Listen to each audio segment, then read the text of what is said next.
Wow. We are back. We are back with the Empty Netters Puck Line News, brought to you by BetMGM. It's Memorial Day, and I'm being very patriotic. You're not. You're a bitch, dude. Hold on. This I don't want to get anyone in trouble, but like I have American flag shorts on. Wow. And that was a risky move on a live stream. I just want to say, I stood up and showed waist down on a live stream. I'm not going to say why I can't do that, but I can't stand up right now. That could have ended everything. Could have ended Netters as we know it. Just saying. Well, listen, it's great to be here. It's great to be arriving and showing up for the fans and showing up for the people on a Monday that is a holiday. Yep. On Memorial Day, we're honoring the troops today. And I would say shouts to everyone that showed up here too, because it's a holiday for them. And they could be doing anything they want.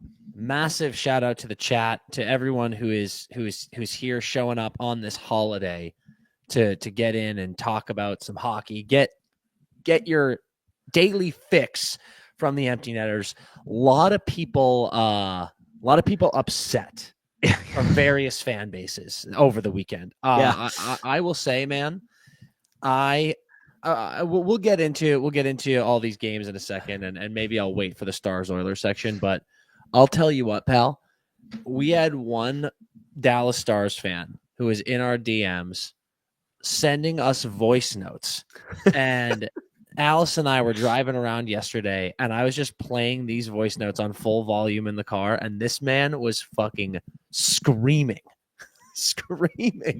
his frustration with the team, with the refs, with the league, with us, because we weren't talking about it enough. And I was like, oh my God, this is going to be a great Monday show. Dude, I want to say, Dan, Boldy, our boy, Matt Boldy Glazer, says, you guys hungover? I can't speak to you, Dan, because you're in LA. I'm in Boston. But Boldy, I am in shambles. This is a fucking nightmare. I can't believe this. I can't believe I agreed to do this. It all started on my fucking Thursday flight, which I had some people DMing being like, how were the travels? Did it all hell break loose? And obviously it did. Fucking massive delay in Denver because of a windstorm in Boston. Thought I would never take off, but I barely fucking slept. And then you just come right into the madness. I get here and all my boys live here and it's just chaos. And he's wedding last night, and I've slept 6 hours since Thursday. So here we are. I'm in shambles. But we're hockey. I mean, there you go. Flower Cup said sounding tired there, DP. I don't know that I sound that tired. I think it's maybe I'm not in the studio. It's a mic setting. It's a mic setting. You hit the tired setting on the mic, dude. Those XLRs. I'm fine, dude. Michael in the chat says he's popping Pepto like Pez, so he's dying right now. Dude, I need that, Mike. I need that. Mike, send some to me, please. Holy fuck. But listen, there are no breaks. There are no breaks around here. Yes, it's a holiday weekend, but the Stanley Cup playoffs churn on, so we keep rocking. I do want to take a brief moment before we get into these games. I'm going to switch up my patriotic hat to another patriotic hat.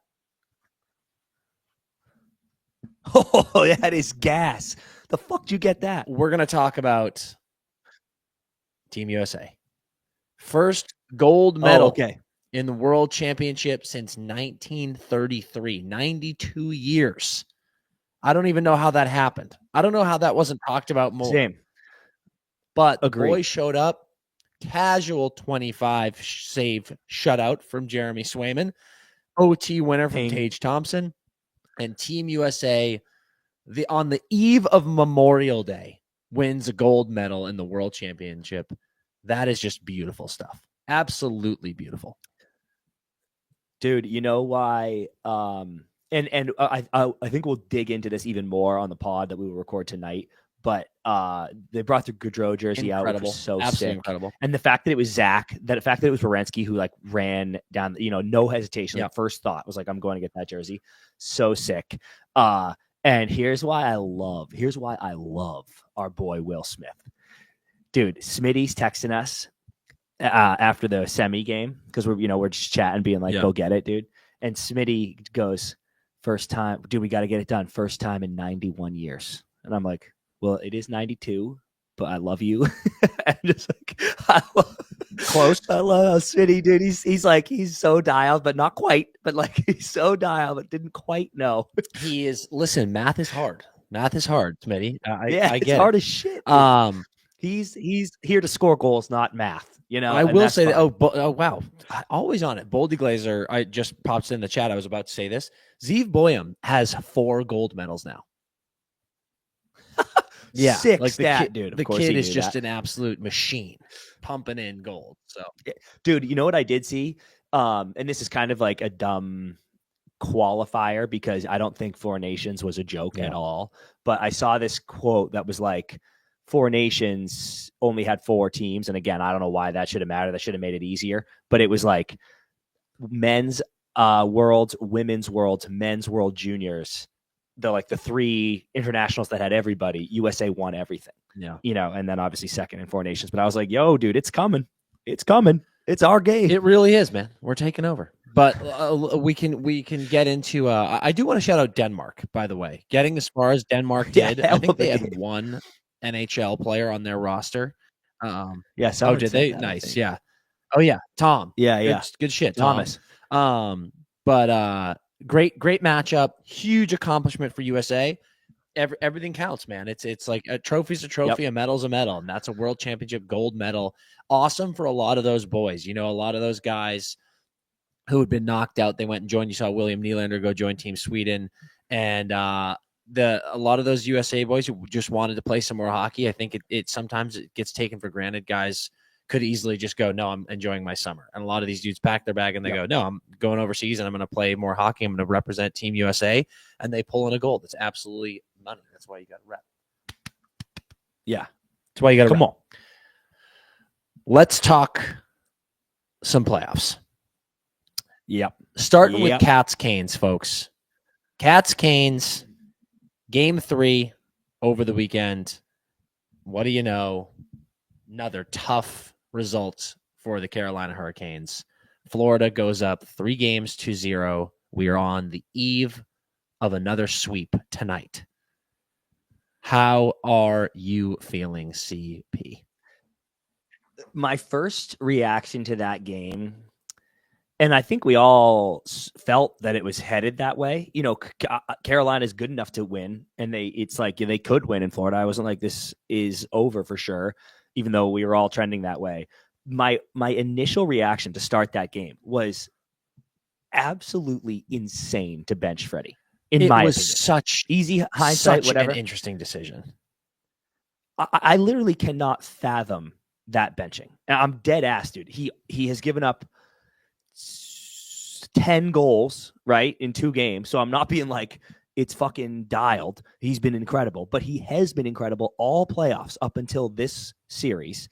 And I wouldn't say that anything was on him in the first 2 games. I even read the quotes last live of Rod being like, we would have lost with any goalie in that. It's none of these are his fault. We're hanging him out to dry. And then you sit him in game 3 for Kochetkov, who gave up the most goals the Carolina Hurricanes had given up in the playoffs up until this Florida series was the one game Kochetkov played against fucking Jersey. And I'm like, you're going him here in this game that you have to have? That was like, and granted, it was 1-1 going into the third, so like whatever. But I am saying that was a fucking mind-blowing decision. It just felt so reactionary. And as you said, you know, who knows if there's a significant knock that we don't know about. And if that's the case, that changes everything. But if that's not the case, it was just such a wildly reactionary decision that didn't work at all. But you know, it's another thing, and we'll get it down into the nitty-gritties of this game. That game was it was 1-1 for a while. It was 2-1 almost halfway through the third. Like it felt close. And then at the same time, it just was not close at all. You were sitting there watching that game going, when is the roof going to blow off? When is Florida just going to completely step on the gas? And the fact that it ends 6-2 is just another like, yeah, here we go. I was left thinking, Dan, about the Matthew Tkachuk quote from, I think, after the Game 7 in Toronto, where he said, we're built to wear you down over a 7-game series and within a game. And that's all. That was the lingering thought I had in my brain as I just watched them hammer in goals in the third, where I was like, this is what they do. They're not worried 1-1. They're actually happy because they're like, yep. And now we've broken you. Whereas I think teams that play them go, this is amazing. We're playing so well. It's 1-1. We're happy. But Florida's like, psych, you're an idiot. You needed to be up 5-1 to have a fucking chance to win this game because the third period, we're going to ragdoll you because it's exactly what we do. And then that is exactly what happened. Like, and the Canes, dude, like, Orlov had a bad game. I feel bad because I loved him in Washington. I loved his stint in Boston. And it's happened in game 2, right? Like, Svech was horrible in game 2. Turned over a bunch of pucks to give up those goals. Orlov had a tough game. And when he shattered his stick on, like, I think it was the fucking Barkov. It was the turnover something on the sidewall. Barkov stepped in, barring in, snapped his twig. Yeah. So he knows, but it's like watching that game, man, or that third period, more specifically, every fucking turnover ends up in your net. And then everyone's looking at each other, screaming.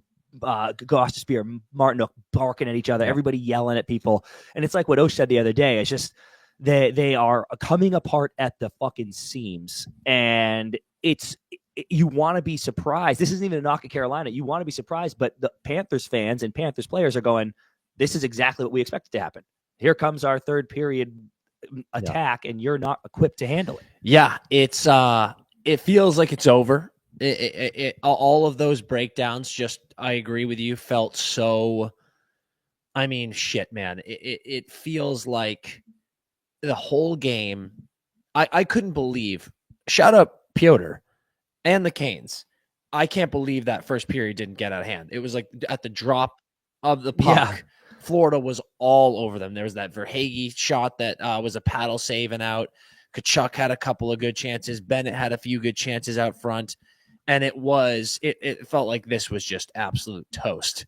And then they get that first one, and Carolina held on for a while. They tied it up, but it just felt relentless. And yeah, this defense for Carolina that has felt so strong, and their forecheck that has felt so strong, they look like they're out of answers. They look completely incapable of coming up with anything to combat what Florida is doing to them. And that's why I was saying it was just like the game was over. It was tied, and the game was over. And you can see it once they get that goal, and then they get another, and then they get another. And you're just like, oh, yeah, like it just, the dam was going to break eventually, and it broke, and then there you go. And there's just the other factor, too. It's like we had a lot of Oilers fans being like, oh, my God, the depth can't be matched. We roll 4 lines, blah, blah, blah, blah, blah, blah, blah. Four lines better than anyone else. I'm like, are you looking at this Florida team? Like, yes, the Oilers 4 lines rolling is very impressive. We're going to talk all about that. But Florida is out here. We said it in game 2 when Forsling scored. Every fucking defenseman on the team has now scored, which is insane. Yeah. And then you get Rhino, your best goal scorer, goals out. Boquist steps in, immediate goal, disgusting goal too. It's like disgusting, dude. Depth, dude. What the fuck are you talking? Like, this is the Mariana Trench with this team. It's out of control. Nice reference, Dan. Nice reference. Deepest part of the Pacific Ocean, deepest part of the world, Mariana Trench. Not a lot of people know that. Dan knows that. He's fucking dialed in on a tired Memorial Day. Hey, that was special. Say I sound tired again, you sons of bitches. That was special. But it's mental, dude. It's absolutely mental. And you know, I don't want to harp, but it's like you mentioned it, dude. The team's fighting each other. These guys are ripping cheap shots left and right. We hope Rhino's okay. Hope Mikola's okay. Let's talk about Tkachuk going at Aho. Yep. I loved every second of that. Mm-hmm. And every second of the quote after, where I don't know if you saw it. The exact verbatim was something like, there were 20 dudes in line to do that. You know, like this is how our team is built. Versus, and I think you saw the biz shit after too, where he's like, how is no one going to where's the 20 people in line to defend our boy on the Carolina side? Because we're not seeing that at all. It was a odd listen, at the drop, Kachuk looked like a chained up dog. Like he was just like jumping in, and I was like, oh, Jesus Christ. Uh-oh. Comes in, cross check to the back, cross check again, butt end, slash, follows him into the corner, jumps him.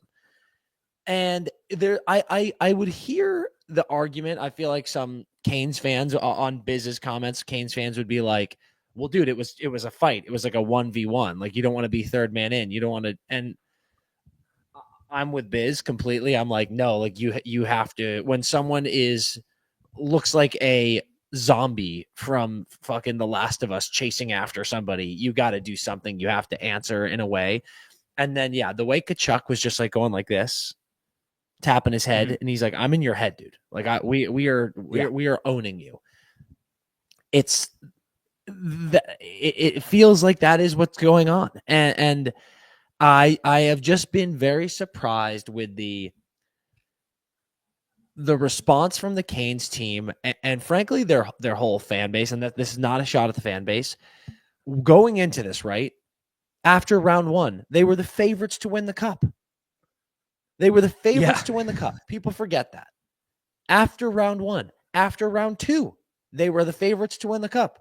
You saw Florida get past Toronto. You saw Edmonton beat the wheels off of Vegas.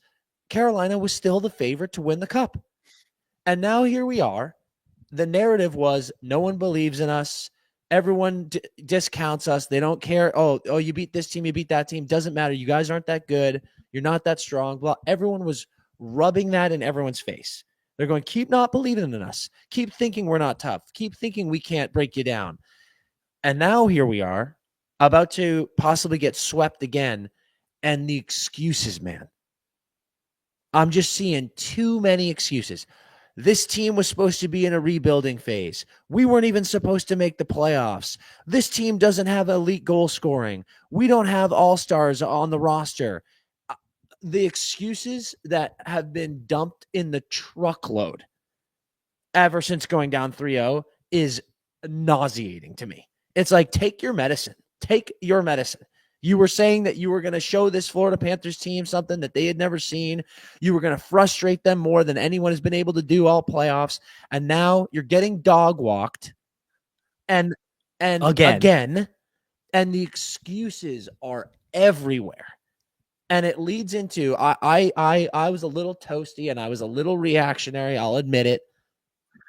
But I'm watching that game and I tweeted for my personal, don't worry. I didn't make it an empty netter's thought. But I said, if you don't fire Rod Brindamore, you're not a serious franchise. And the responses in defense of Rod being like, dude, you won't find anyone better. If he were to get fired, he would get scooped up by another team immediately. All of those are true. I'm saying it from a pure optics level, dude. Fuck the extension. Fuck how much the owner loves him. I know that this is all. Fuck the fact that he's a great coach. He's a great coach. Yeah. But if you want to sit here and you want to blame the roster, you want to blame the guys on the ice time and time again, go for it. And you're not wrong. But I am here to tell you, being 0-11 in Eastern Conference Finals goes beyond just the roster. It does. There's no way you can just consistently make it to the Eastern Conference Final with a terrible shit roster. And, oh, yeah, that's as far as you're going to get, and you're going to get swept in the Eastern Conference Final because the roster stinks. Grow up, guys. There's just it's simple. There's no world where it is that easy to just break it down to it's the guys on the ice. Coaching doesn't matter at this level in the playoffs. I assure you it does.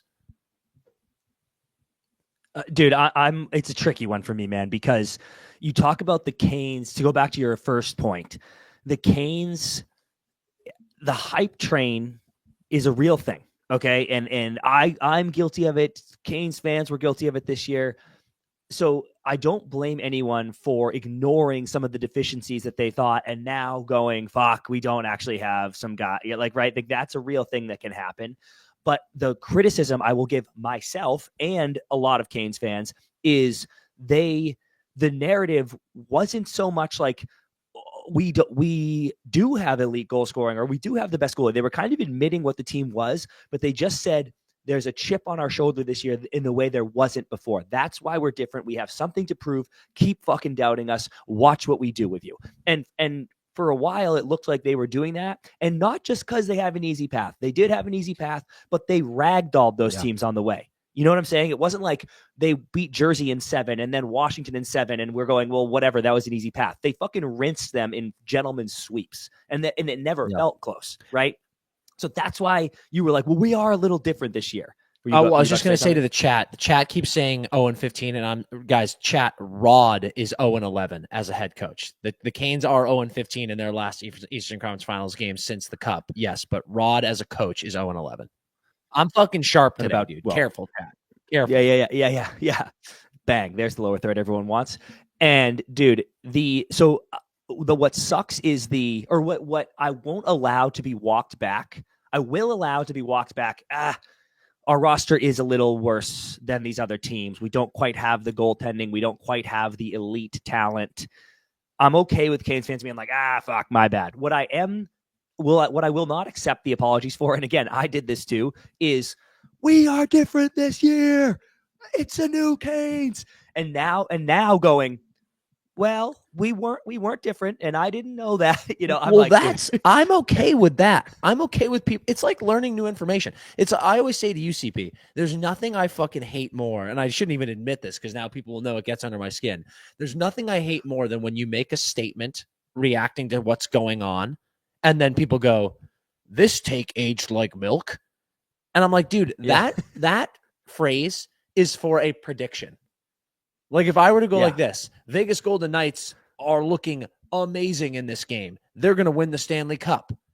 That take could age like milk. But if I'm saying in a game where they're beating the shit out of someone and I go, the Vegas Golden Knights look sick right now, and they win that game, and then games later they get eliminated and people go, this take, I'm like, no, dude, you are learning new information. And you were there, you can then respond to it. So a Canes fan who does that's like, we are different. We're back. And then this happens and they go, well, in fact, we're not different. I'm like, good for you. It's the ones who go, well, it's, we are different, but it's the roster's not. That's when the excuses. I'm like, no. We need to acknowledge that it's like, this was not what we thought. It was not what a lot of the fans thought it was. Like, it's just.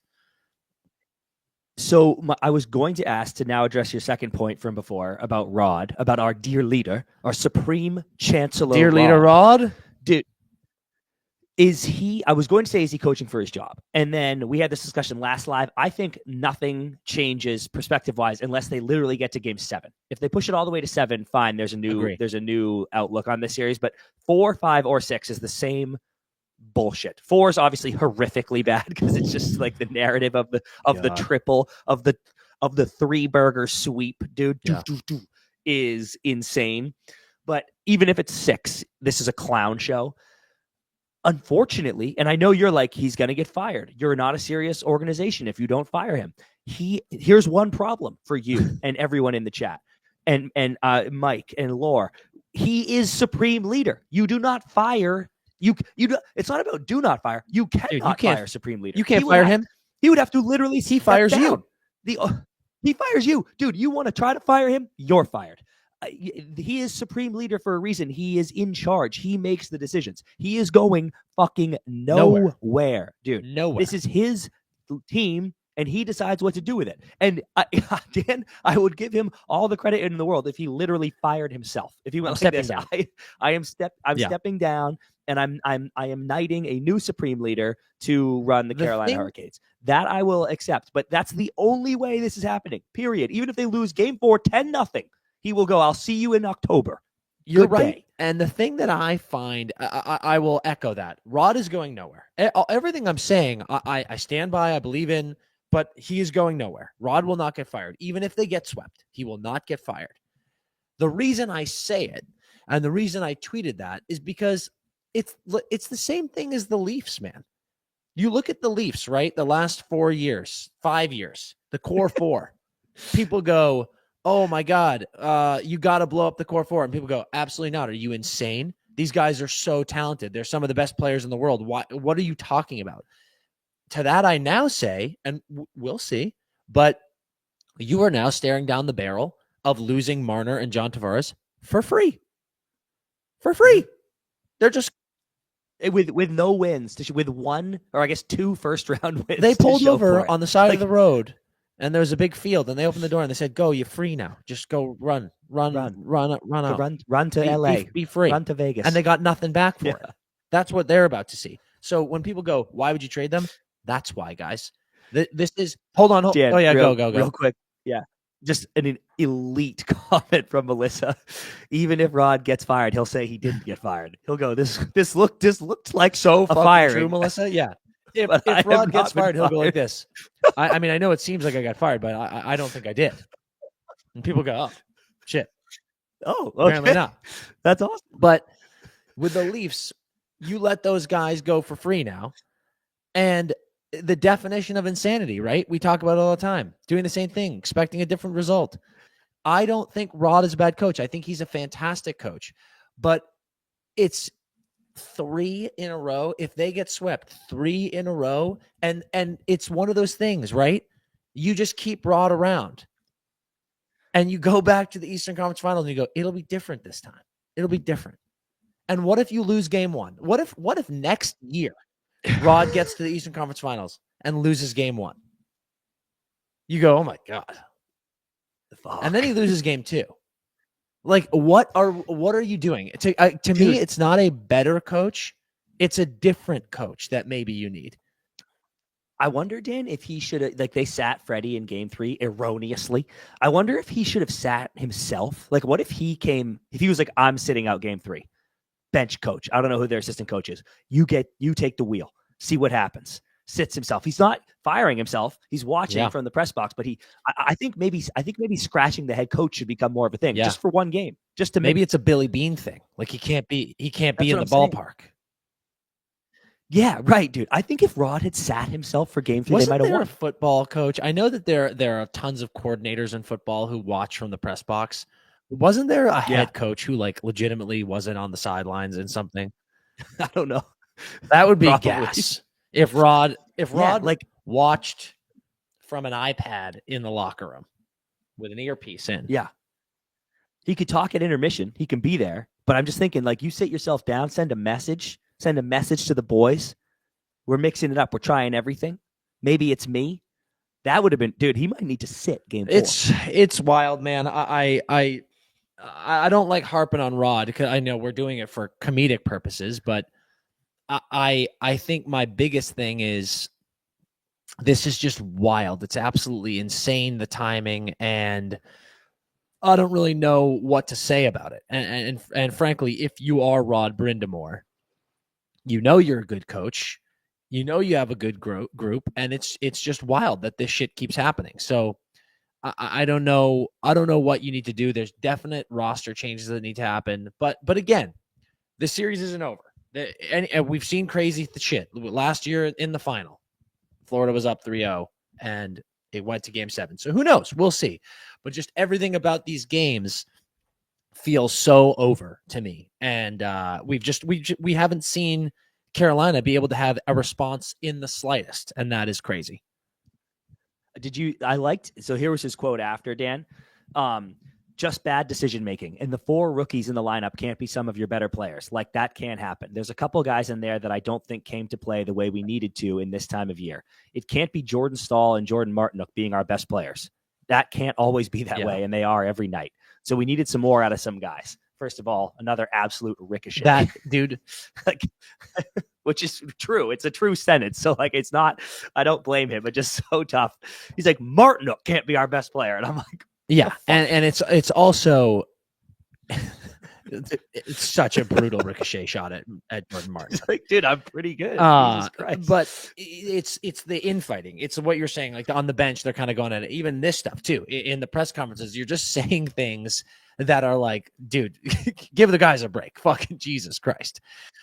But yeah, I mean, if you're a Carolina Hurricanes fan, you there's just no way you think that you have a chance here, right? It's like last year in the final. Yes, Edmonton went down 3-0, but you do still get to go, we have Connor and Leon. There's a chance. Yeah, correct. Yep. Anything could happen.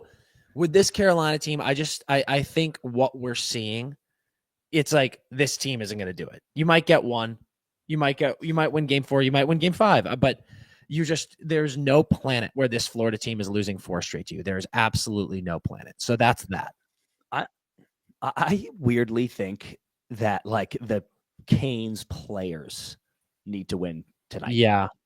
Literally, I know they're going to lose the series, but I legitimately think like they might need to win tonight for their mental health.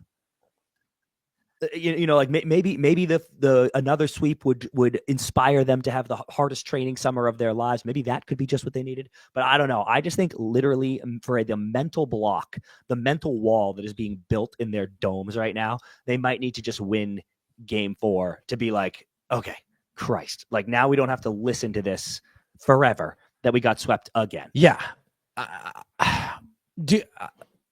That's fair, actually. Like I think about the core guys. Like I think about Aho, I think about Jarvie, Slavin, and yeah, it would be great for them to get a win. It would be very good for their mental toughness. But I think I'll leave this series with being like, if and when, frankly, man, if it's tonight, if it's Wednesday, and it's in 5, whatever.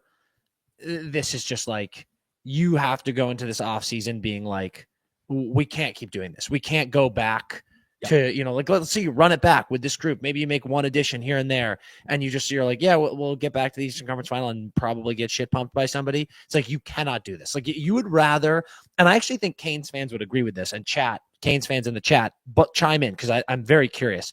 If I were a Canes fan, I would rather drastically retool this team and lose in the first round next year with some like younger guys and try something different than just do this again.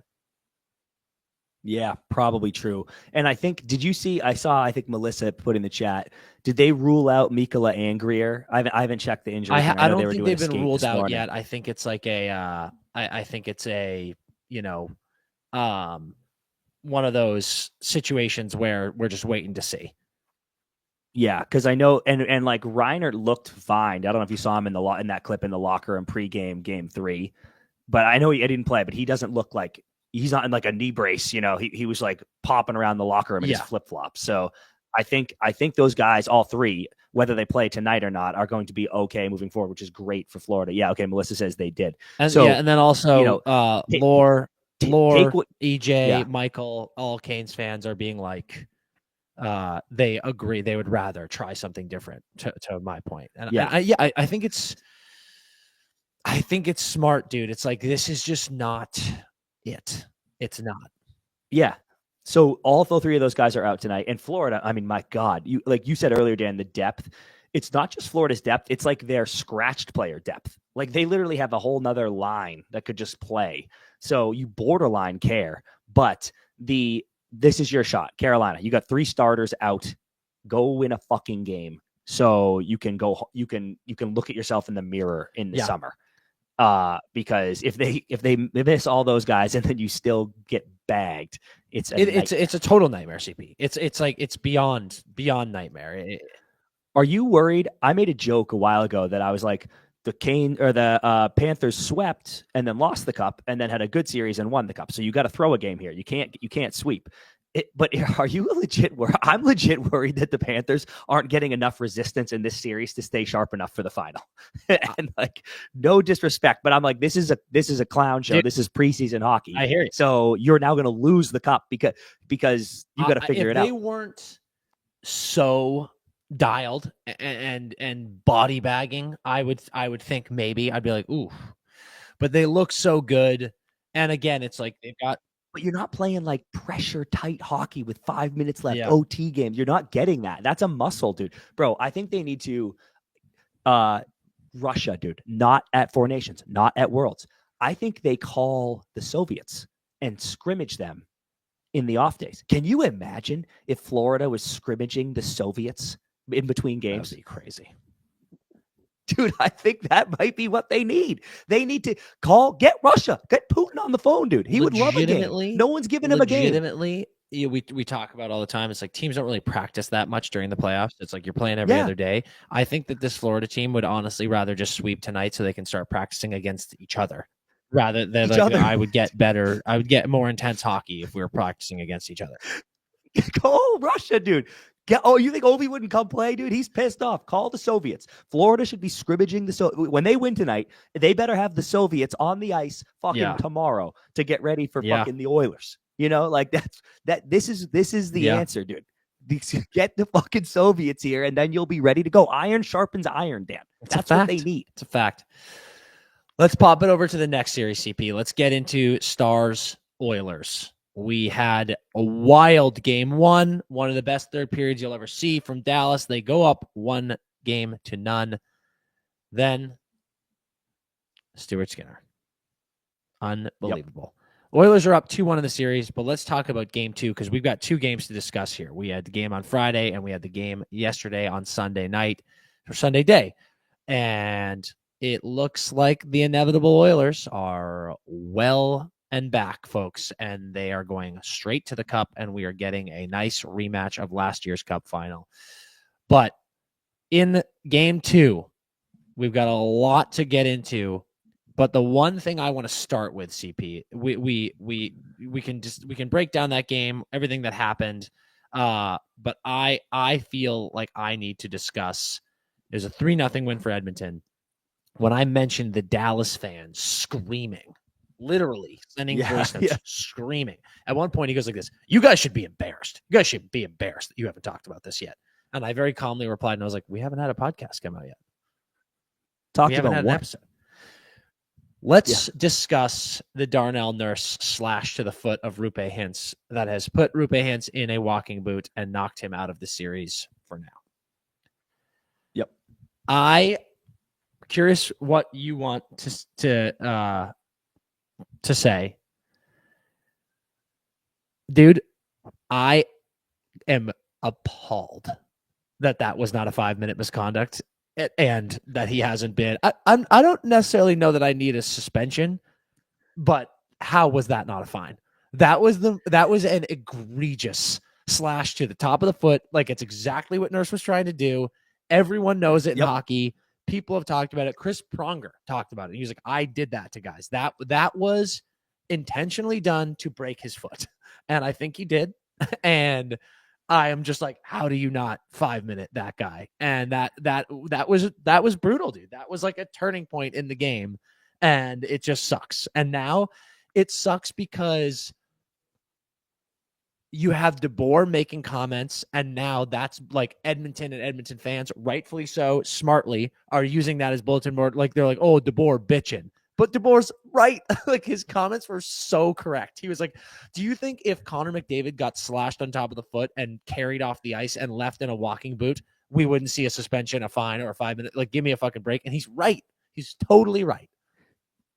Dude, okay, I might have a different take on this. So what did Pronger say? I didn't see his quote. Did he say, he said he did it to guys, but did he say, "And I got 5 minutes," or was he like, this happened? No, he was saying, like, because there were people, I think Biz made a comment that was like, that is like, I don't know how that wasn't a 5. Like, that you do that on purpose, like that, right on the nerve, on the bone. Like, you hear that dead thud, that is meant to break a foot. And Pronger was just like, "Yes, I can attest." Like, that is because I think a bunch of people were like trying to claim that Rupe was like diving. And Pronger was like, "No, dude, that is a fucking very clear, horrible feeling, and people do it, and it sucks." So I think because Witt was like, that happens 100 times a year. Like, that's like, and it is. You're spot on about the intention of the play. Because, like, if you watch it, Rupe gives him. Hold on, I want to say real quick in the chat, Cam Moger says Blue Hat is a figure skater. And my question for you, Cam, is: are you an Oilers fan? You fucking hypocrite. But dude, clown. So I think Rupe gives him something, and then he slashes him back. And I think that's a play that happens all the fucking time. And like, yes, you are right. He's trying to crack you on the top of the foot, but that's a play that happens all the time. What I wonder is this, and somebody, if I don't know if anyone can find this in the chat, but the rule in the rule book, I think it says in the review about a major, the severity of the result can affect the call. So for example, if you just high stick me in the face and it's like a normal 2-minuter, but you like cut my eye open, like you knock my eyeball out, they're allowed to go, that was a regular high stick, but you happen to knock his eyeball out of his socket, so it's a 5. The intention was a normal NHL penalty, but the result elevates it, I think. And someone, if you guys can find that, let me know, because I swear they flashed it on the screen. The severity of the result can impact the 5.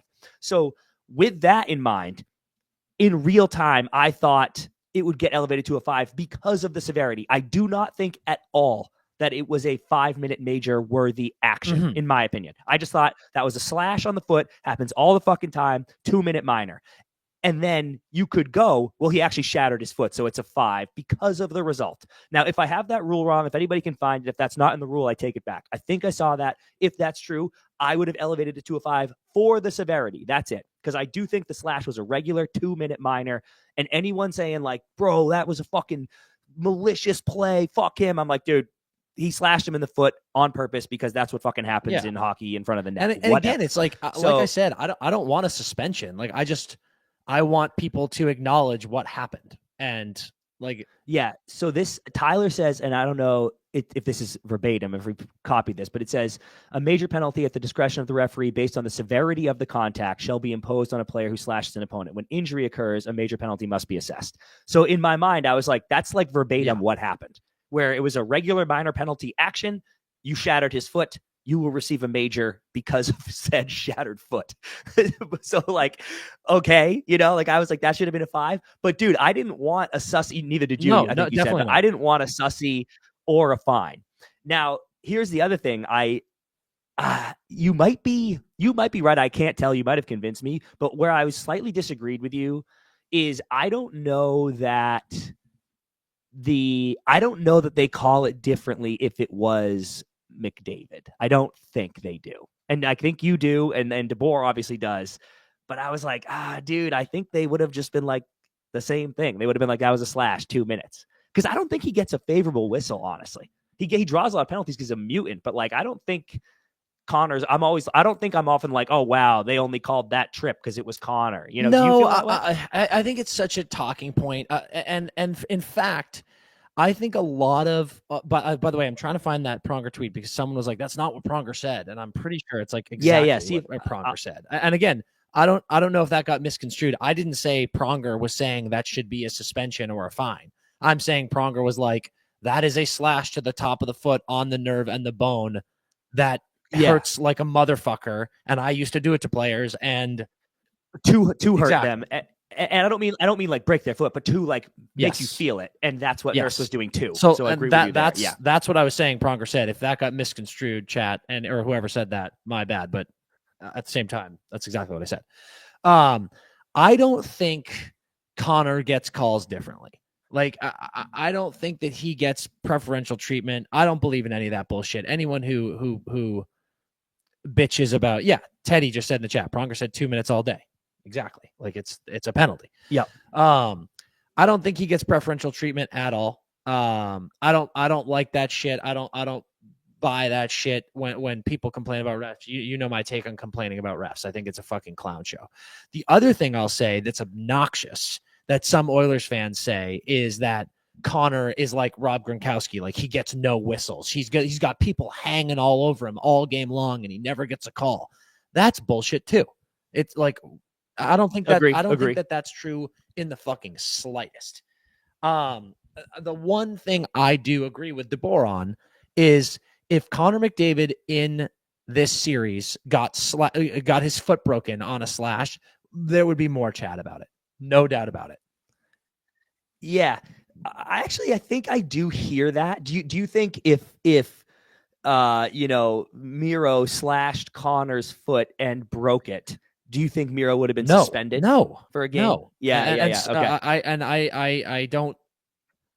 Did DeBoer say a suspension? I think he was. Yeah. No. I was just asking like what you thought the league might do if it was like their biggest superstar going to miss time. I think, dude. Here's my actual take on all of the aftermath of that. Regardless of what you think, and you, me, anyone in the chat, regardless of what you think about what would have happened if it had been Connor.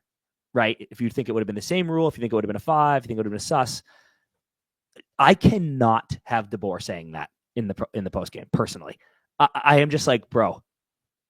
I know, and Knobloch even said in response to that, he was like, he didn't chirp DeBoer because he was like, it's just emotions running high after a playoff game. I get it. But dude, you just shut up. Just shut up. Be like, it sucks. We lost a guy. I wish it had been a 5. I would have even heard him be like, it should have been a 5 because I think it should have per the rule that Tyler pulled up. That should have been a 5.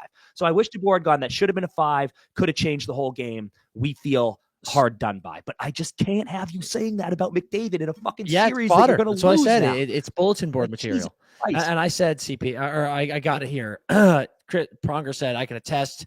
All the guys that I did this to can attest to it as well. It hurts when all you hear is a thud. You know it will do some damage. Probably got him on the nerve.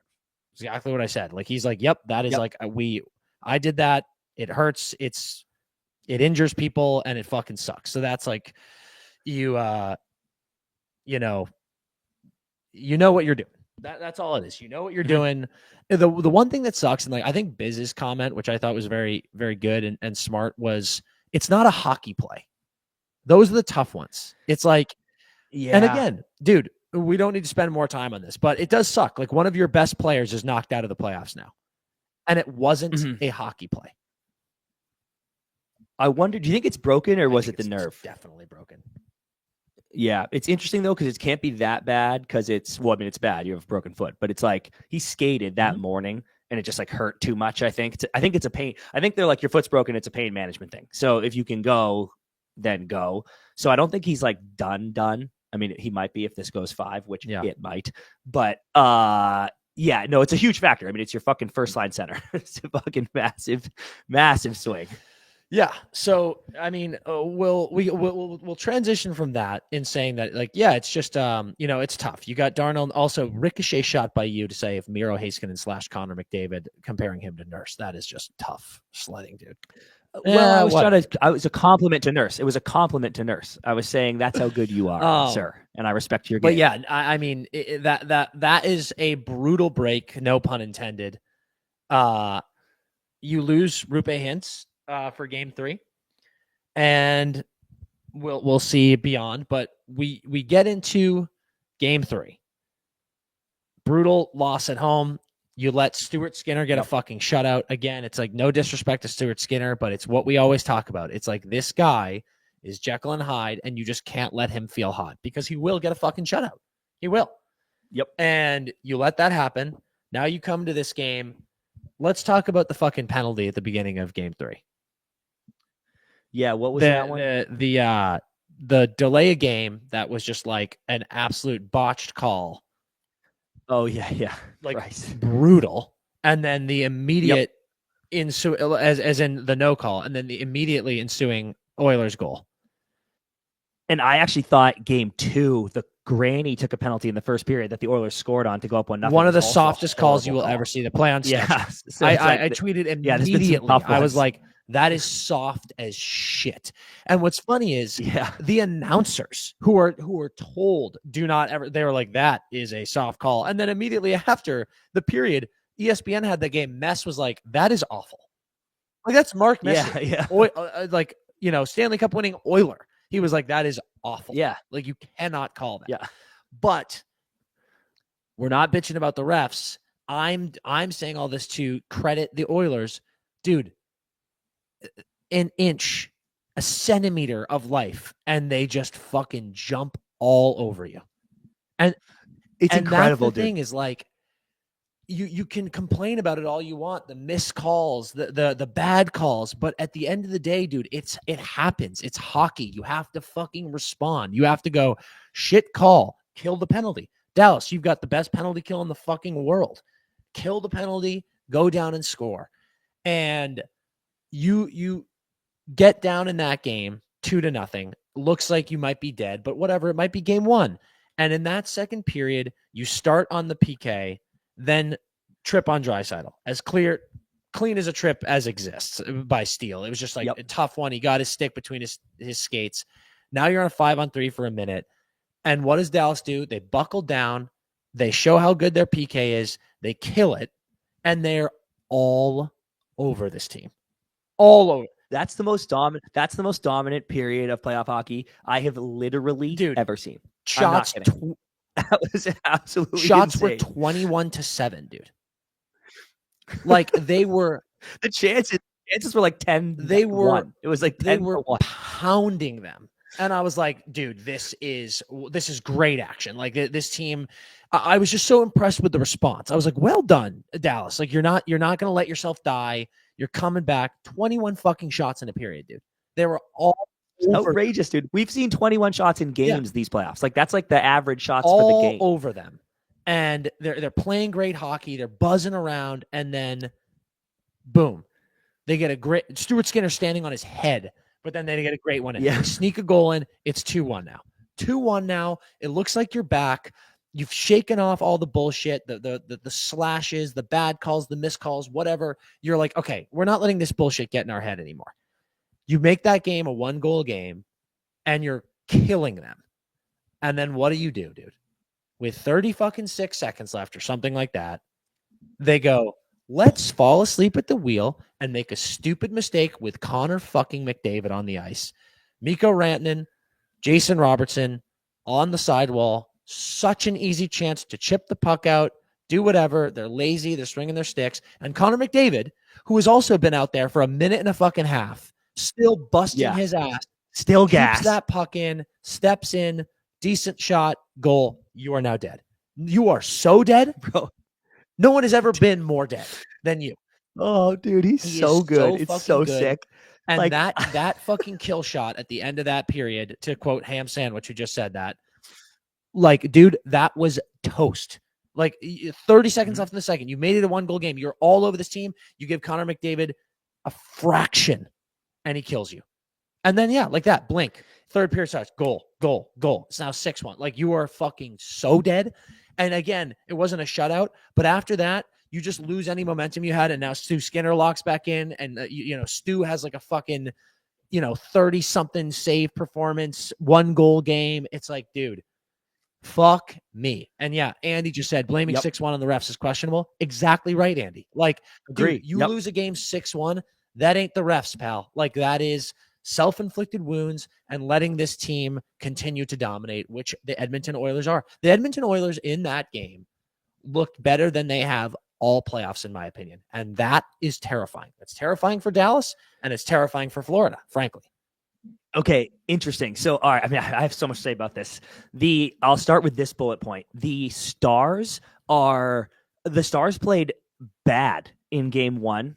They played better in game 2, and they played their best game in game 3. And the results are the exact opposite. They literally won game 1 playing bad, and then they lost game 2. They got shut out in game 2, but I was like, they actually were the better team that night. And then they were the better team the entire game in game 3 and got fucking dog walked. So either if you're a Stars fan, you spin it, and these are all the quotes, dude. I might have even wrote some down, but the Stars had a million quotes after the game that were like, that's the best we've played. Like, it's okay. We just come out in game 4 and do that again because we know it will break our way. That's the Dallas spin. But the Edmonton spin is like, that was literally their best punch. They just had a 21-shot period, and they leave that period with 1-1 score in that period. Like, you know what I mean? The Oilers are so unfazed by Dallas's best game. So it sucks right now if you feel like we've been improving and just losing by more every time. So that's been absolutely insane. The McDavid thing, bro, he's obviously been so productive because he does more. Did you see that guy ask him after the game? But he was like, Connor, this isn't a question about your defensive game. And Connor almost laughed. Did you see that? He smirked a bit. It was a little bit.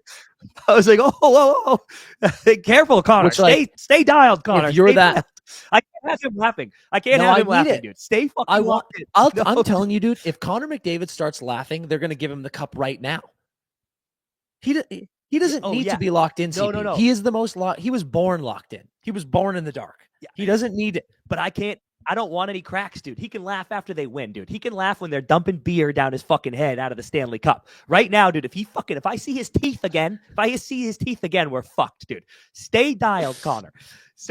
But he'd been doing so much, playing great D. He's got a million fucking assists as always, but he just hadn't seen him go in. And I saw it was like his regular season shooting percentage, CP shooting percentage guy. His regular season shooting percentage was like 13.9, 14 something. And in the playoffs, it's been 5. So it's just like they're not bouncing. So just for him to pop 2 is like nightmare fuel for Dallas, because they were coming and you just had to knock them out before they started coming. And now it's like you're down 2-1 and Connor's scoring again. And you're like, buddy, like this is not it. My next bullet point is Otter. Man, long netters listeners know I love him. I think he is at times literally the best goalie in the league. At worst, like a top 5 goalie in the league. He is. You just can't give up this many goals. And it's a similar thing that I've said about Freddie and some other guys where I'm like, I don't think a lot of those are his fault. Tough screens, tips, whatever. But you look back to that series, which like put Otter on the map against the Flames, when he's saving 45 shots a night. But Bobrovsky's saving fucking 1 million shots a night. Like you have to be a guy for your team. And it's so much to ask for sure. But it's like, and Lola just said he had no help. Agree. I think most of these goals aren't Otter's fault, but I'm just saying the stat line in these playoff games can't be they've scored 5 goals on 20 shots. No, it can't. And dude, Teddy in the chat just said argument that Edmonton's won 7 of 9 periods in this series so far. I think that's definite. Like periods 1 and 2, regardless of the score in game 1, I don't think they were landslide Oilers. Like Dallas looked okay, but really, it's like I hate when I say this and people jump down my throat. It's like Dallas has played poorly. They've played poorly in this series, and that's not discrediting the Oilers guys. Like when I say that, I do genuinely mean because Edmonton is forcing them to play poorly, right? There's a big difference between, you have games where both teams play incredibly well and someone wins. That's not every game isn't like that. And that doesn't mean to say you're not giving credit to the winning team. Sometimes it is like, dude, you'll have a game, the Kings, for example. Sorry, boys, but like round 1, the Kings definitely lost a few of those games. Game 3 in particular. It's not to say the Oilers didn't play well, but if you watch that game and you're a hockey fan and you have hockey knowledge and you can't see that the most glaring thing that happened in that game was self-inflicted wounds by the Los Angeles Kings, then I don't know what to tell you. These games have been like, it's not like Dallas is shitting down their leg. They just look off their game, and that's a credit to Edmonton. Edmonton is making them play differently. So it's pointing at the fact that the Oilers, man, they're a very interesting and frustrating team because they do just break you down. They make you play in this very unorthodox way because of what they're throwing at you. And yeah, we talk about depth. It's like, how many more fucking times do we need to say Dallas's depth on paper is better? It is, but Edmonton's depth has been playing, with the exception of Florida, the best of anyone in the playoffs. It's fucking ridiculous, the people who are scoring goals on this team, the ways that they are getting wins. Like, we have multiple games where they have wins. Game 2, where Leon and Connor don't score. And you're just like, if that's happening, you're dead. Like, as we've said, Kings players said to us after round 1, they were like, we lost that series because of depth scoring. That cannot happen. But it's what's happening. So it's like, I wrote down, I love that you said that. I wrote down in my notes while watching the game, Dallas can, I wrote choke because I was just talking, but I was like, Dallas can choke and Edmonton can be great at the same time, because I do want fans to understand that, because I think Edmonton is playing incredibly and they deserve all the credit in the world. But Dallas, and I'm not even saying Dallas is choking because Edmonton is forcing them to. I'm saying Dallas is getting huge chances, huge grade A backdoor in the slot, open looks and they're missing the net or Skinner's making saves, whatever. And the Oilers are cashing those in. We called the Leafs for a while the emergency response team, right? Because it felt like every time there was slipping, they just answered. I'm calling the Oilers the executioners because they execute in them every time. They do. You know what I'm saying? Totally do. Oh, big chance. Bang, execute. Oh, need a big kill. Bang, execute. Whatever they need to do, they can play bad for stretches, but they execute exactly when it has to happen. They're the fucking executioners this year, and I'm loving it, dude. And man, I also wrote this down. The Oilers, shout out to all my Harry Potter fans in the chat, but the Oilers are goblin-made armor, dude. They only take on that which makes them stronger, and that's why they're so fucking fun to watch these playoffs, because there are inefficiencies. Right, like there are deficiencies. There's our power play hasn't been good. Our PK on the road has been horrible. We've had inconsistent goalie play at times. None of those things do they let affect them. They only take on, okay, well, our 5-on-5 has been fucking great. Let's do that.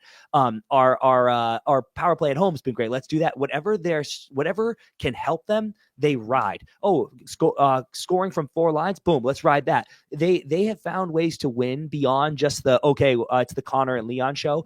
Whatever they can find that makes them stronger, they suck in and just fucking stab you in the heart. And it's like, it's amazing. I've become obsessed with this fucking team in like a way where I feel like a serial killer where I'm like, I found a target that I was like, I don't like that thing. And now I'm like so deeply obsessed with them that all I can do when I go to bed at night, all I think about is like the way the Oilers juggle lines and the way they can move Draisaitl and Connor together when they need to swing the momentum in the second period, and the way Bouchard jumps into the play and the way Skinner can knock one out of the net. It's like, there's just Oilers spinning around my head every night when I go to bed.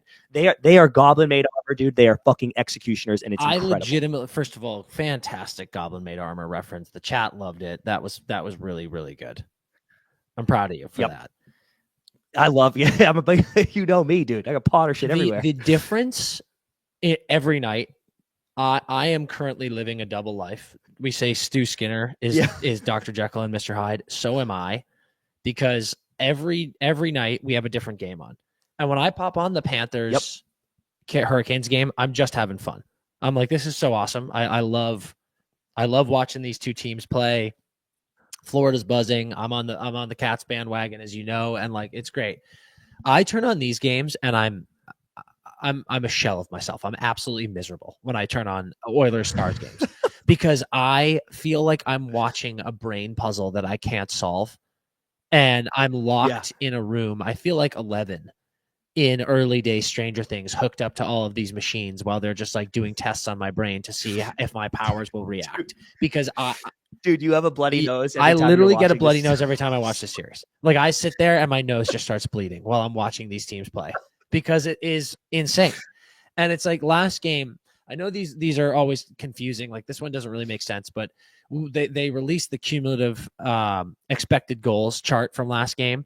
And it was like, I think Dallas was like 2.76 and Edmonton was 0.83, and you lose 6-1. Now, I hate that because someone did point out it's like Connor McDavid has a 3-on-1 in that game, and you're not giving them that an over 1 expected goal rate, but like, whatever, I guess you're not. The point though is like, you have 21 shots in a second period where you're pounding them. It's like Dallas, like, they kind of played better in that game, but like you said, it's just, they execute the Oilers. So the executioners. That's that. Like, that is why you have lost. And I just watched this series and I'm like, I don't know what's happening. I don't get how this is happening. It's been going on for months now. And that is why I think this team I think they're the scariest team in the playoffs. I don't think that they can be figured out. They're a Rubik's Cube of a hockey team, and no one has had an answer to them. And I am just shocked that we had round one. Tons of people picked the Kings and did not go well after 2 games. Lots of people picked Vegas. Vegas got fucking pummeled, back cracked by this team. And now here we are. Dallas gets that game 1 win. That's now starting to look like a fluke, isn't it? You get that game. This should be 3-0. This should be 3-0. That's not even a question. Those are fucking miracle. Those were correct calls. Like, I'm not saying they shouldn't have got those power plays, but those were fucking miracle like, oh, we were gifted 3 power plays in the third period and we happened to cash in on them, not because we were dominant, just like good shots and screens and whatever. This should be 3-0. I feel like a lot of Stars fans, like I tweeted out when it was 3-1, I was like, fucking inevitable Oilers, here we are again. And then Dallas wins that game, and Dallas fans were like, let's fucking go. How about that response? And I was like, oh my God, that was amazing. And people were like that, they were just asleep for a couple periods, and now here we are. And since then, you have lost 9-1. You got shut out in a game. You almost got shut out in the next game. One of those was at home. Now you're in fucking Hades in Rogers Place. You think you're going to win game 4 with how these things are going? Rupe's not playing. Rantanen hasn't scored in, what is it, CP? 6 games? Rantanen hasn't scored a goal in 9 goals in 10 games. Oh my God. Rantanen hasn't scored a goal in 6 games.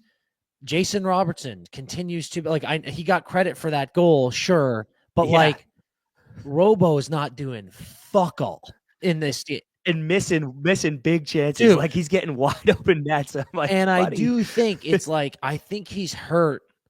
But fuck me. It's one of those things, like we were talking to Demers the other day. He's like, dude, hurt or not, you got to be doing more out here.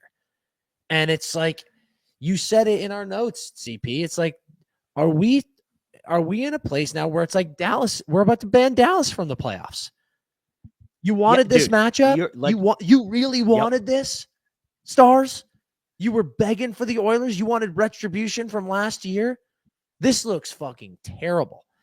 And save for that, what feels like a fluke third period, this is a sweep. It's the same fucking thing as Florida, Carolina.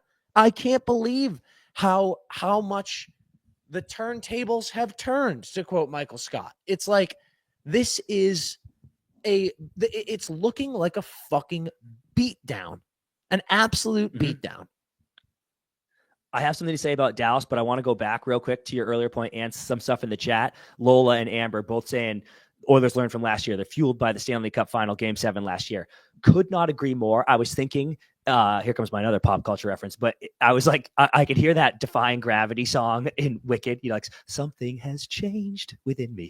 Because I was like, oh, dude, they something changed. Like the Oilers lost that game, and you said preseason, Dan. You were like, they don't give up. That has rage fueled them to get back here. And then they lost some guys, dude. They lost the depth has been so crazy, because to lose Holloway and Broberg on offer sheets and Fogle and all this shit. And I'm like, there's literally no way you're deeper. And then they are clearly proving to be deeper, ready, built for this. And something snapped in them that we didn't quite process, because they weren't turned it on. They hadn't turned it on, and they didn't even turn it on to start the playoffs. It literally took game 3 of the Kings series. And then they found the switch, and it snapped, and they just won't let this happen, dude. They will not let themselves lose. They are going back, and buddy, they fucking deserve it. I am not, I think Boldy said, Boldy goes, can I jump on the bandwagon? Bro, same. Like I'm not asking Oilers fans to welcome me, because I don't deserve it, but holy shit, dude, they fucking, we did that blind ranking of like who deserves it. It's the Oilers. It's Edmonton, the city. It's the Oilers fans. It's the Oilers players. They have fucking gone nuclear when it mattered most, because they said, we will avenge this from last year. And they're and I hope they do it, because it's been mesmerizingly cool to watch this team be indestructible. No matter how you come at them, no matter how you ask them to beat you, they will beat you. And it's fucking sick, dude. It's so sick. It's I've talked about so many times how much I love Dallas. I love this team. I love the boys on the team. I love the fans. I love Dallas fans. And but I just have to say, it feels crazy to say this with how good Florida is. Does anyone feel better than Oilers fans right now? Like, I can't, the vibes,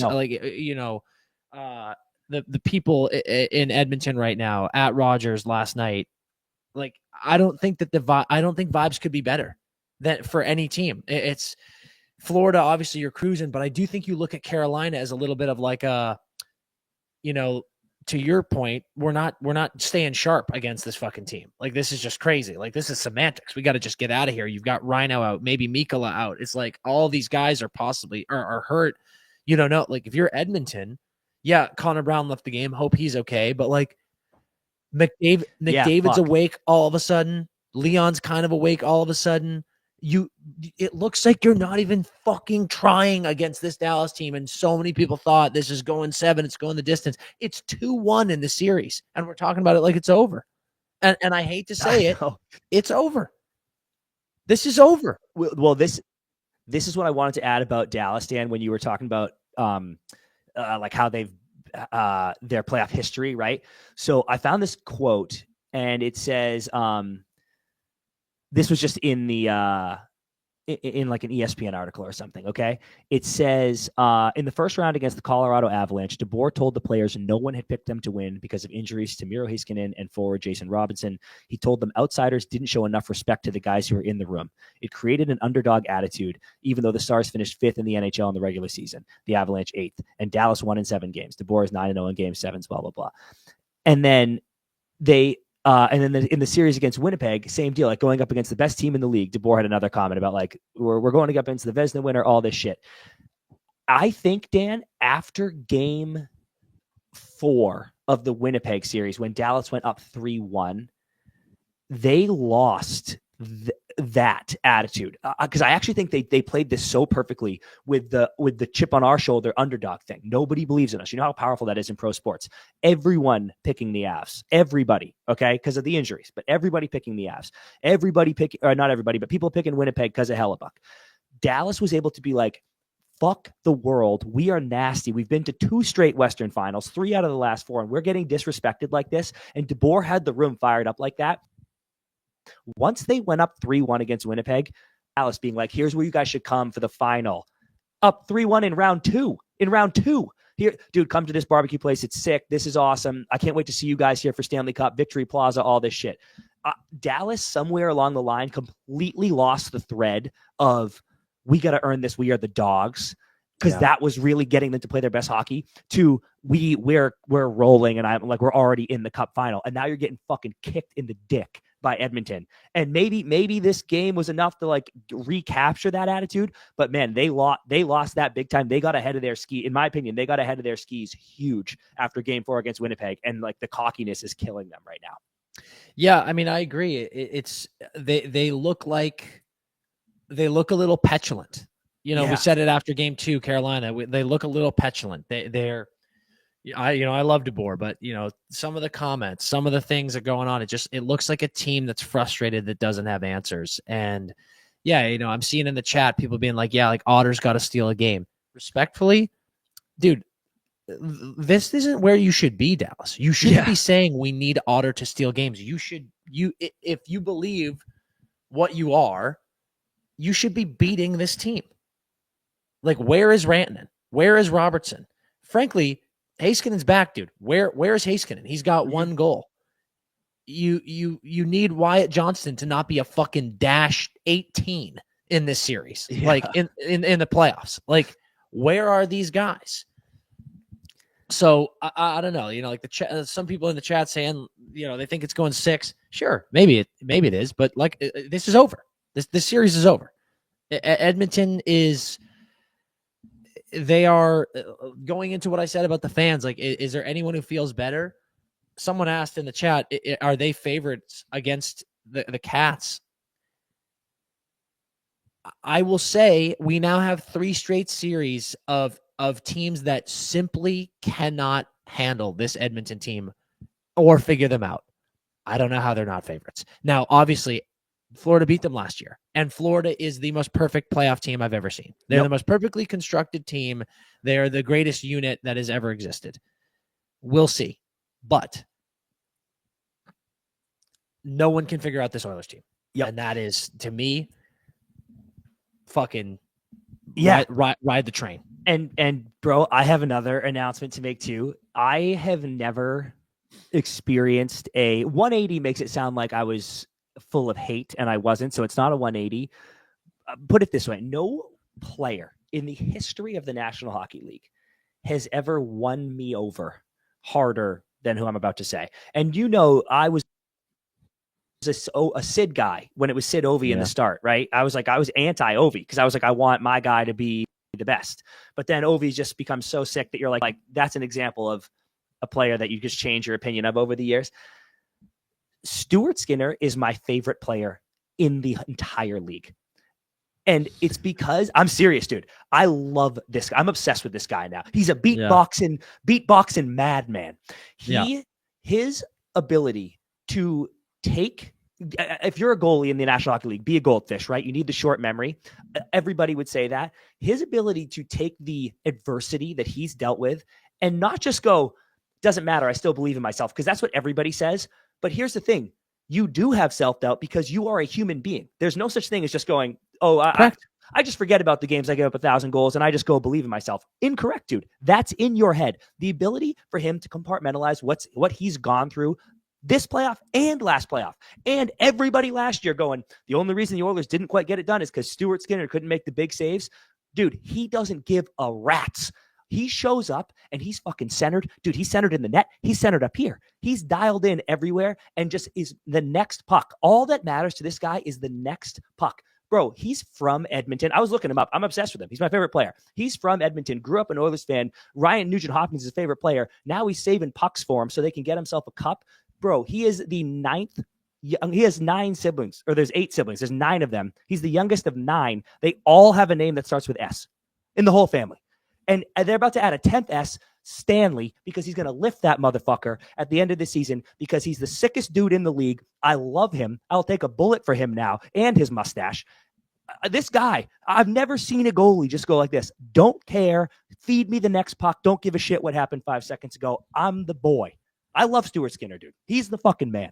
How could you not? I do too after that rant. I mean, you're right. The mental toughness this guy has is unparalleled. It's ridiculous. And yeah, I mean, you know, when I knew that game was over, I think it was 2-1, maybe 1-0, but Dutchie got a puck in the slot, nice little slow up a play, drag snap, and it was just like a really like reach out, nabbed glove save by Stu, and I was like, oh boy, he's in.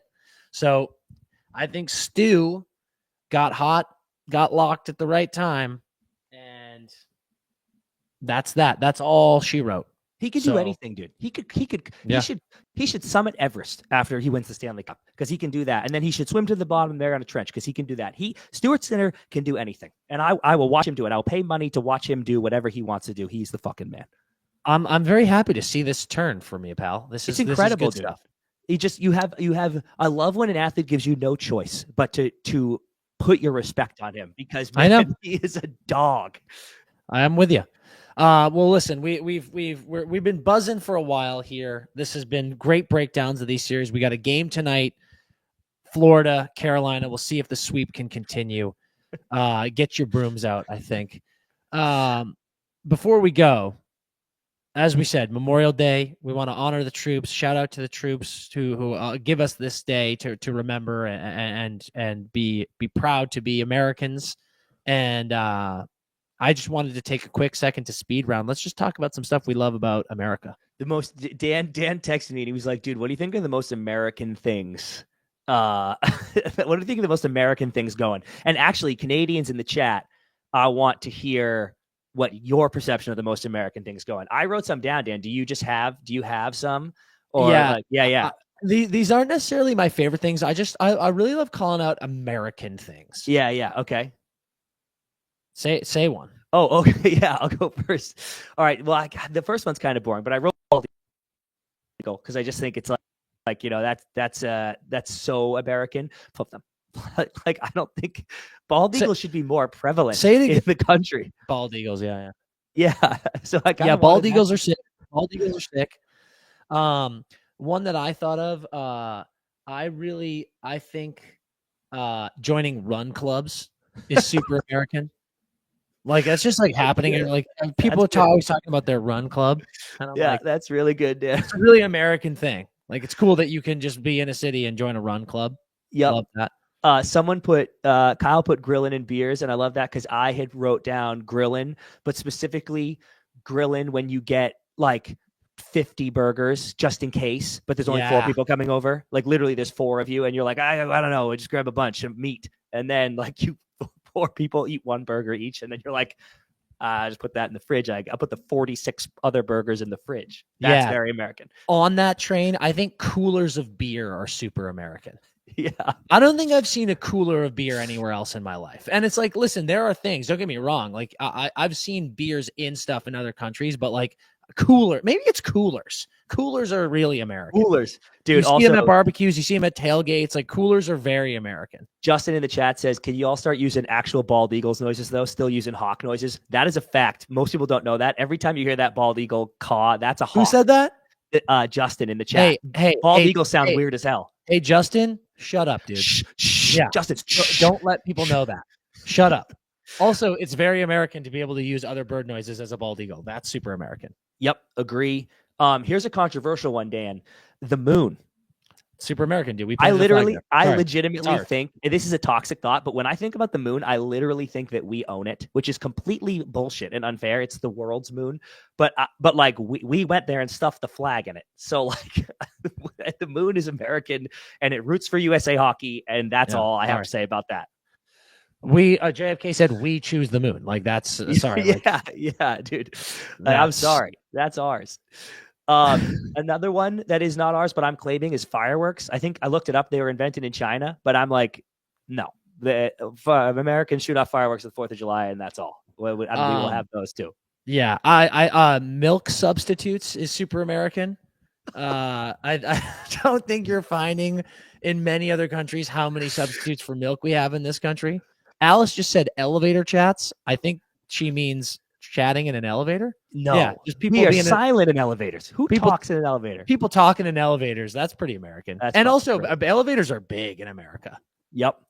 Some obvious ones, tipping culture, fucking chaos. And the units, inches, miles, Fahrenheit, fucking insane shit. Yeah. That's very American. Complaining about the DMV. Super. Fuck the DMV though, dude. Yeah, dude, it's really American. It's kind of universal. Like everyone in America. I don't care where you're from. If you bring up the DMV, people are like, "Fuck that, dude." Dude, here's one I thought: chanting USA. Obviously, no one else chants USA, but like, do other countries just chant their shit? Like, I don't know if I ever hear that. Aren't we the only country that's like USA? I'm like, are we just chanting our name? I think they have chants. Like maybe it's like their chants are cooler. That's the problem. That's what I'm saying. Like I think we're the only country that just yells our own name. Yeah, you don't think people in China are walking around going China, China, China, China? Like, I think it's like Iceland in the Mighty Ducks. Maybe it's like Eastland. Like that's the. True. But that's because that was written by Americans, and they're like they probably chant their name. And I'm like, no one does that but us. Boldy Glazer just said traffic is very American. I would have said that too, dude, until you see a photo of like traffic in Beijing and people are literally abandoning their cars. Like I don't even think we know what traffic is in America, honestly. Yep. Black Friday. That's Black Friday is super American, dude. Fuck Thanksgiving. Thanksgiving. How about Cyber Monday? Dude, Cyber Monday. Try that on for size, pal. What about road trips? I feel like everyone else has good rails and we just don't. So we have to we're road tripping. Do other people road trip? I feel like we're the only people that that just road trip. No, where road tripping is very American. Like you can't road trip other places. Like the road tripping is so American. They take a train. They take like a free train. And I'm like, no, dude, pack the car. We're going to the Grand Canyon. Yeah. And they're like, sick, dude. That's awesome. You know what else? This is going to be my closer because I'm going to get one here on Memorial Day weekend. Koozies. Other people must have koozies, dude. No. Koozies is super American. Guaranteed that was invented in America. Yeah, probably right. And I know a bunch of Canadians are going to be like, we use koozies too. And to that, I say you're welcome. Yeah. Because koozies are super American. Yep. National parks, great one. I also wrote down college football. College football is like college football. Wow, good one, Chris. That's a good crazy. One. Kyle in the chat just said Euro trip, and I'm like, yeah, dude, they on a rail, but it's not a road trip. Like they're on trains. They're Oh no, wait, maybe he's saying doing a Euro trip, like Americans. Kyle, if that's what you're saying, trip. Going to do a Euro trip, great call. Super American. Like that. We do that all the time, dude. We're like, oh, fucking me and the fellas are going to Europe. And I'm like, that's gas, dude. Oh, that's fucking great. And then a reality TV, people becoming celebrities, but I guess there's like some reality TV in England and shit too. But we love reality TV. The UK is really good about having reality celebrities becoming like big people. Yeah, and then I also wrote down Ant and Dec are great. Yeah, I also wrote down truck commercials. We love a truck commercial. Like it is actually wild. Yeah, how many truck commercials you will see if you watch TV. Do you even like? I mean, Canada, we got to end this fucking episode. This is insane what we're doing here. Canada, you're just driving the same cars as us. I guess. I don't know. In Europe, are there like... Everyone drives a Maserati, I think, in Europe. BMW commercials ripping as often as we're seeing Ford and Chevy commercials? That are just like, watch how much we can strap to the back of this truck and tow up a mountain. Like, is that happening in Germany, or are they like, look at this sick sports car? I think the latter. I think the latter too. All right, we got to get out of here, folks. We got to go enjoy our Memorial Day weekend. Check it out. CP, stand up, show them the merch. Bang, bang. Look at my rat shirt, guys. The store is 20% off right now for Memorial Day sale. Get in there. Huge sale. If you're not on there, if you're an Oilers fan or a Cats fan right now, we've got our amazing shirts. Also, Cats fans, little tip off to you. I've got a new shirt coming for you. I know the elbow room shirt is amazing, and people were like, we want a new one. You're getting a new one. You complained enough. Well done. Squeaky wheel gets the oil. No pun intended about the Oilers. Yeah, you are getting the oil. You are getting the oil too, though. Great shit on the site right now. Everything 20% off. Go enjoy. Make sure you're subscribed to the YouTube. Follow us on all the socials. 5-star ratings on Apple and Spotify. You guys know the drill. Everyone go enjoy your Memorial Day. Thanks for hanging with us. No, it's a holiday.